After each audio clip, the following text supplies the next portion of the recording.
Hello hi అందరికీ. ఈరోజు recipe keema ముట్టీలు లేకపోతే మీట్ బాల్స్ కూడా అనొచ్చు.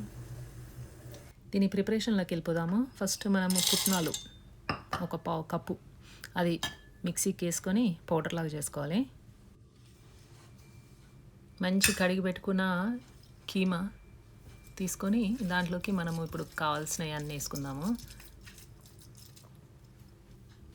దీంట్లో ఇప్పుడు కారము, ఉప్పు, పసుపు, కొబ్బరి పొడి, గరం మసాలా, ధనియాల పొడి, జీలకర్ర పొడి, పుట్నాల పప్పు ఇంతకుముందు మనం మిక్సీకి పెట్టుకున్నాం కదా పొడి చేసుకోవడానికి, ఆ పొడి దీంట్లోనే, కొత్తిమీర, మళ్ళీ కొంచెం నూనె, ఫ్రెష్గా దంచి పెట్టుకున్న అల్లం ఎల్లిగడ్డ పేస్ట్, ఇవన్నీ వేసుకొని మంచి మిక్స్ చేసుకోవాలి. మిక్స్ చేసుకొని ఒక ముద్దలా చేసుకుందాం దీన్ని. కావాలంటే పుదీనా కూడా వేసుకోవచ్చు, నేను వేయలేదు పుదీనా. నేను తర్వాత వేసుకున్న నూనె, అల్లం ఎల్లిగడ్డ పేస్ట్, మీరు కావాలంటే ఆ పొల్లెంబడే వేసుకోవచ్చు. అల్లం ఎల్లిగడ్డ పేస్ట్, నూనె మొత్తం మంచిగా మిక్స్ చేసి పెట్టుకోవాలి.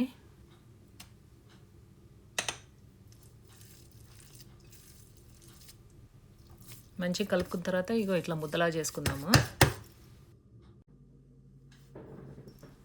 ఇప్పుడు అరచేతిలోకి మంచిగా నూనె తీసుకుందాము. నూనె తీసుకొని మనకి ఎంతైతే సైజు కావాలో ఆ సైజు బాల్స్ లాగా చేసుకుందాము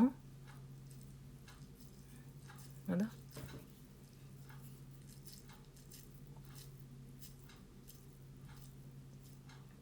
నూనె రాసుకుంటే ఏంటంటే మనకి అతుక్కోకుండా ఉంటుంది చేతులకు, అదంతా కీమంతా ఈజీ అయిపోతుంది చేసుకోవడానికి కూడా. రౌండ్ బాల్స్ నేను ఇట్లా అన్నీ చేసుకున్నా. నాకు తెలిసి ఎన్ని అవుతాయి అంటే ఒక 25 నుంచి 30 వరకు అవుతాయి ఇవి కీమా ముట్టీలు.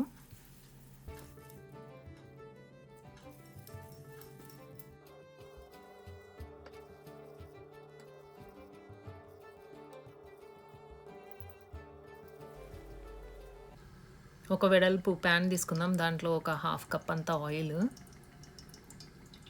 ఆయిల్ వేడైన తర్వాత ఇప్పుడు మనం చేసుకున్నాం కదా రౌండ్గా బాల్స్, ఆ కీమా ముట్టెలన్నీ దీంట్లో వేసుకుందాము.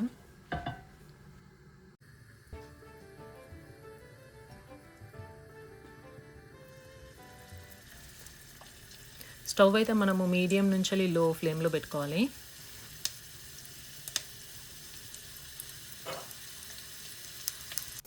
జాగ్రత్త ఒకదాని మీద ఒకటి రాకుండా చూసుకొని వేసుకుందాం.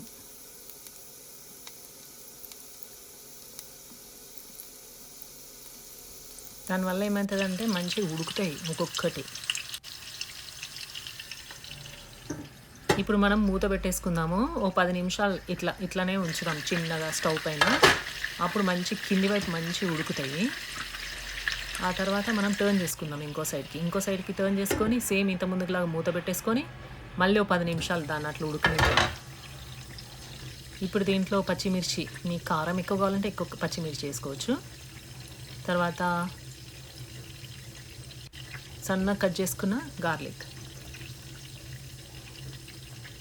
తర్వాత కరివేపాకు కొంచెం ఎక్కువ వేసుకుంటే టేస్ట్ బాగుంటుంది. ఒక 2 నిమిషాలు దీన్ని ఫ్రై చేసుకుందాం. పచ్చిమిర్చి, కరివేపాకు, గార్లిక్ కొంచెం వేగేదాకా. అంటే అది వేగిందంటే ఇంకా అయిపోయినట్టే, ఆఫ్ చేసి తీసుకోవడమే.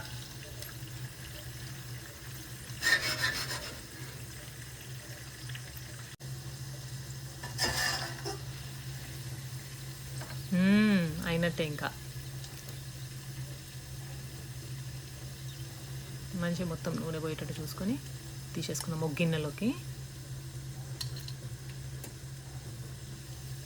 ఎంత బాగున్నాయి కదా. అంతే మొత్తం తీసేసుకుందాము.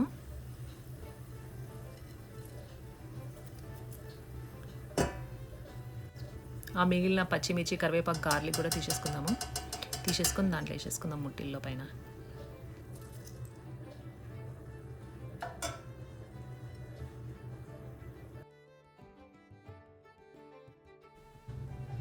మీకు ఎలా అయినా తినొచ్చు, దీన్ని ఉట్టిగా అయినా తినొచ్చు, లేకపోతే గరం గరం అన్నంలోకి వేసుకున్నా సరే సూపర్ టేస్ట్ ఉంటుందబ్బా. Thanks for watching. Please do like, share, subscribe. Bye.